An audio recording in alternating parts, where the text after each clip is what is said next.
Saudara dan saudari yang terkasih, kebahagiaan merupakan keadaan batin yang senantiasa dirindukan oleh manusia. Allah senantiasa melimpahkan kasih-Nya agar manusia merasakan kebahagiaan itu. Yesus dalam sabda bahagia hari ini mengajarkan kepada kita bahwa kebahagiaan bukan sekedar perasaan senang terhadap apa yang kita miliki, apa yang kita dapat dan apa yang kita capai. Kebahagiaan juga bukan soal seberapa saya menerima, tetapi seberapa banyak saya memberi. Lingkungan memang mempunyai peranan penting dalam konteks suatu kebahagiaan, tetapi lingkungan bukan pertama-tama yang menentukan orang itu bahagia atau tidak. Seringkali kita dihadapkan pada situasi yang tidak ideal dalam kehidupan, jika kita tidak mempunyai orientasi hidup yang jelas.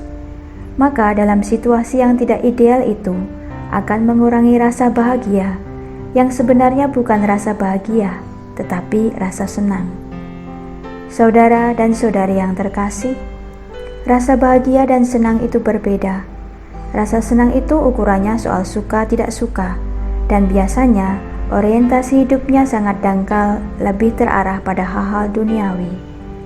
Tetapi kebahagiaan itu mempunyai nilai yang jauh lebih luhur dibandingkan sekedar rasa senang, karena kebahagiaan itu lahir dari hati, lahir dari batin, dan lahir dari refleksi atau pemaknaan hidup.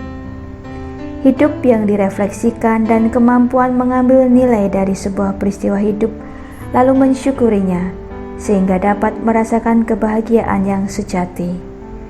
Rasa syukur menumbuhkan kebahagiaan, bukan bahagia dulu baru bersyukur. Pada prinsipnya orang bahagia itu tidak serta-merta ditentukan oleh apa yang ada di sekitarnya dan oleh apa yang ia peroleh, tetapi justru orang yang bahagia itu akan mempengaruhi lingkungan dan mempengaruhi siapapun yang ia jumpai. Istilahnya memberikan resonansi, yaitu memberikan pancaran yang positif kepada orang lain, bukan sebaliknya. Maka kita bisa mengatakan, kita bahagia jika kita mampu membuat orang lain juga ikut bahagia. Saudara-saudari yang terkasih, kebahagiaan yang terdalam adalah kebahagiaan akan kasih Allah sendiri, yaitu mengandalkan Allah dan menjadikan Allah sebagai pusat dan orientasi hidup kita. Kebahagiaan sejati tidak tergantung pada situasi dan kondisi, melainkan tergantung pada sikap batin kita untuk memaknai setiap peristiwa yang terjadi sebagai cara Allah mengasihi kita. Kita belajar dari Yesus dan Bunda Maria yang setia pada kehendak Allah, sekalipun banyak tantangan dan kesulitan yang harus dilalui.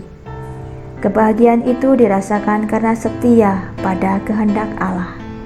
Marilah kita setia pada kehendak Allah dan selalu mengandalkannya dalam seluruh peziarahan hidup kita, sehingga mampu menjadi berkat bagi banyak orang dengan berbagi kebahagiaan.